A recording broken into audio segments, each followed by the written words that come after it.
आजकाल हे मॅनिफेस्टेशन हे खूप व्हायरल हो, चाललेली गोष्ट हो, आहे. हो. खूप पॉवरफुल गोष्ट आहे ती. बरोबर. पण अशी कुठली आता कारण ऑलमोस्ट जे लोकं स्पिरिच्युअली प्रॅक्टिस करतात गोष्टी, हो, ते लोकं मॅनिफेस्टेशन हा पण हे पण फॉलो करतात. तर मग बरोबर. अशी कुठली गोष्ट आहे की मॅनिफेस्ट करताना 90% लोकं ती चुकीची करतात? 99% लोकं चुकीची करतात. बरं, 1% लोकांना माहीत आहे बरं, आणि ते आज सगळ्या जगावर राज्य करतात. दे बरं. Are at top. ठीक आहे. बेसिकली मॅनिफेस्टेशन म्हणजे काय मॅम? की एक्झॅक्टली जे मी मगाशी सांगितलं, हं. की आपल्या मनातून त्या व्हायब्रेशन्स क्रिएट करायच्या, की जेणेकरून त्या क्रिएट झालेल्या व्हायब्रेशन्स जे आपल्याला हवं आहे ते अट्रॅक्ट करतील. बरोबर आहे? हं, एक्झॅक्टली. मग आधी आपल्याला हे समजणं गरजेचं आहे, की जे आपल्याला हवं आहे त्याच्या व्हायब्रेशन्स कशा आहेत त्या तर माहीत असल्या पाहिजेत. हं. आलं लक्षात? म्हणजे मला मर्सिडीज हवी आहे, so I will manifest Mercedes. पण मर्सिडीजसाठी आवश्यक अशा ज्या काही व्हायब्रेशन्स आहेत, ज्या काही फ्रिक्वेन्सी आहेत, ती मला माहीतच नाही आहे. सो मग मी ती फ्रिक्वेन्सी जनरेट कशी करेल? हं. आलं लक्षात? बरोबर. दुसरी गोष्ट, मला मर्सिडीजची फ्रिक्वेन्सी कळली, जे मला मॅनिफेस्ट करायची आहे. Okay, done. पण माझी फ्रिक्वेन्सी क्रिएट कशी करायची तेच मला माहीत नाही आहे. माझा आतमधला स्विचच मला माहीत नाही, की माझ्यातली ती frequency how I activate that हं, फ्रिक्वेन्सी. हं, हं. मग त्यामुळे मॅनिफेस्टेशन करून उपयोग काय? ते फक्त मनाचं समाधान होईल. मला ते मिळू दे, मला ते मिळू दे, मला ते मिळालं आहे, मला ते मिळालं आहे, थँक्यू, थँक्यू, थँक्यू. पण हे फक्त मनाचं समाधान झालं. त्याच्यामागचं लॉजिक समजून घेणं गरजेचं आहे. अगदी बरोबर. आलं का लक्षात? आणि हे लॉजिकच आपल्या ऋषीमुनींनी फाइंड आउट केलं होतं आणि ते शिकवायचे. त्यामुळं असं होतं की त्या त्या काळी प्रत्येकजण हवं ते अचीव करू शकायचा.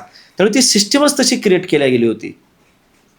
आता फक्त शब्द राहिलेले आहेत. हं. आणि आपलं जे ज्ञान आहे, हे जे टेक्निक जे तुम्ही बोला मॅनिफेस्टेशनचं, हे आपल्या ग्रंथांमध्ये मेन्शन केलेलं होतं सगळं.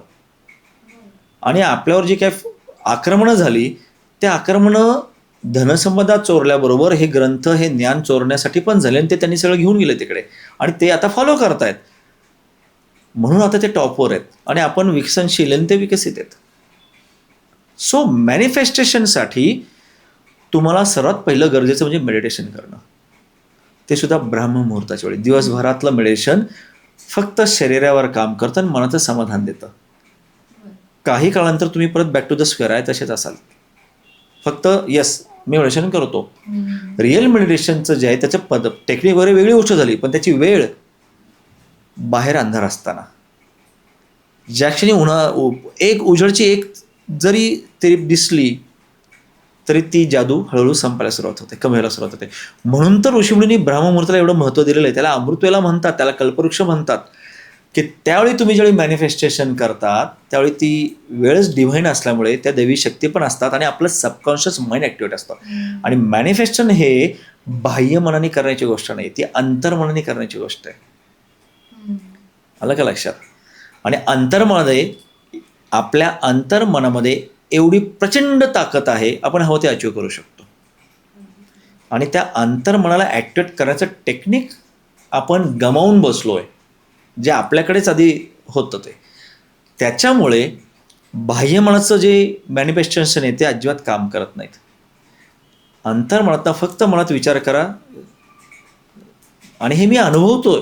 हं. म्हणजे विचार करायलाही भीती वाटते बरेचदा. अरे चुकीचा विचार आला तर काय? कारण असा अनुभव घेतलेला आहे, हजारो वेळा घेतलेला आहे इतक्या वर्षांमध्ये, की यू थिंक इट आणि एनर्जी विल सर्व इट. तर हे मॅनेजमेंट टेक्निक आहे, ते काम करतं.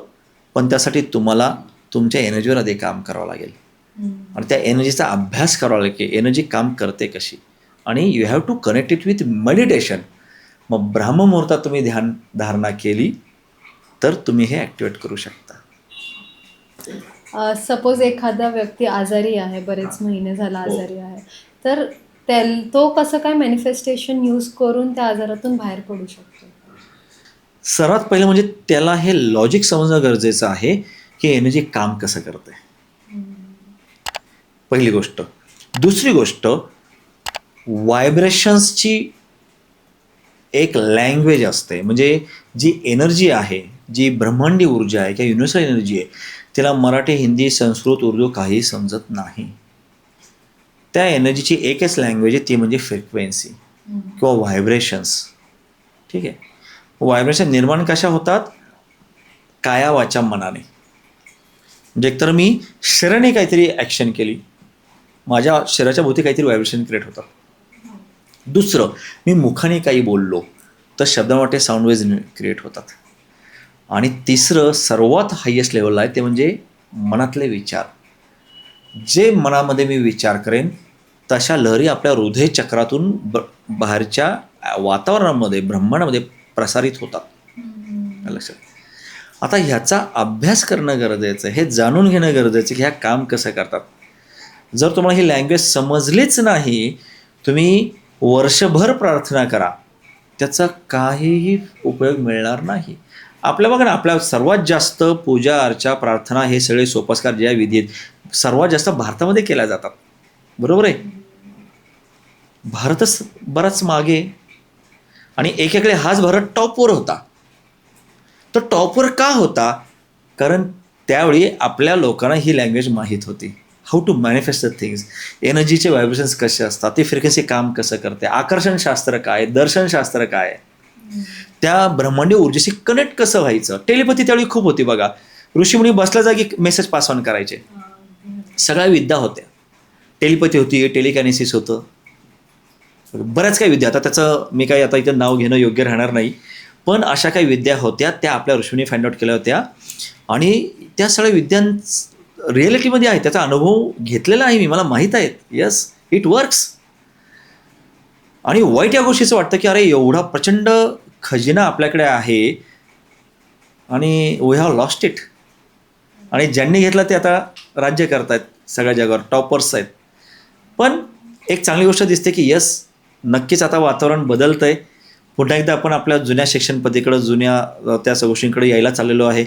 आपली जुनी सनातन परंपरा, जुनी वैदिक परंपरा, कुठेतरी लोक आता जरा जागृत व्हायला लागलेले आहेत. आणि त्याचं धर्माशी काही घेणं देणं नाही आहे, हे मी पहिल्यांदा सांगू इच्छितो. जी आपली वैदिक संस्कृती होती, ऋषींनी दिली, त्याच्यात कुठे धर्माचा प्रश्न होता, ती एक जीवनशैली होती. सनातन परंपरा हा धर्म नाही, ती जीवनशैली, ती एक विचारशैली आहे की त्या पद्धतीनं जर आपण जीवन, जसं तुम्ही मगाशी डेली रुटीन काय असायला पाहिजे, तर त्या जीवनशैलीच्या हिशोबाने जर तुम्ही डेली रुटीन केलं तर तुम्ही बाय डिफॉल्ट, तुम्ही मॅनिफेस्टेशन बाय डिफॉल्ट होत जातं तुमचं. You don't need to think अरे मला हे पाहिजे का, की मी हे कसं करू. एनर्जी सगळं तुम्हाला द्यायला सुरुवात करते. सो कन्क्लुजन हे की पुन्हा एकदा आपल्याला आपल्याच संस्कृतीकडे फोकस करणं, ती शिकणं, ते ग्रॅब करणं, ते आपल्या आयुष्यात अप्लाय करणं, सर्वात महत्त्वाचं आपल्या पुढच्या पिढीला ते करायला लावणं हे महत्त्वाचं आहे. त्यासाठी पॅरेंट्सनी शिकणं गरजेचं आहे.